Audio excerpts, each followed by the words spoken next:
వెతికే వాళ్ళు నిజంగా ఇప్పుడు శ్యాము దేవుని వెతుకుతున్నాడు అంటే నాకు అర్థం ఏంటంటే ఇతడు మేలు మాత్రమే చేస్తాడు, కీడు చేయడు. మేలు చేసే ఆలోచన ఎవరికైతే ఉండిందో ఆకాశం అందున దేవుడు అంటాడు, వారు నన్ను వెతికేవారుగా ఉన్నారని నేను గ్రహిస్తాను. నా ప్రియమైన దేవుని బిడ్డలారా, మనం ఆరాధిస్తున్న దేవుడు ఘనమైన దేవుడు, గొప్ప దేవుడు అంటాడు.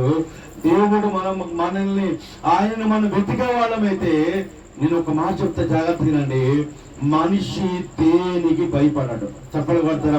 భయపడుతున్నావా? నువ్వు భయపడుతున్నావా? నువ్వు దేవుడిని వెతకట్లేదని అర్థం. హల్లెలూయా.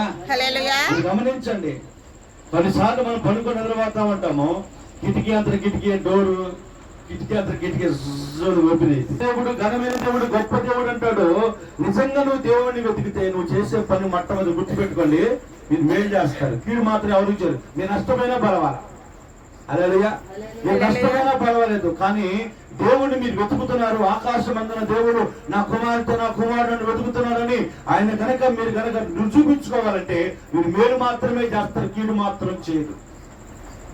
ఈ మేలు మాత్రమే చేసి దేవుణ్ణి గణపరిచే వారిని, ఆయన వెతికే వారిని మాట్లాడుతా ఉన్నాడు. ఒకవేళ మేలు చేయలేదా, నువ్వు ప్రతి దానికి భయపడిపోతావు. హల్లెలూయా.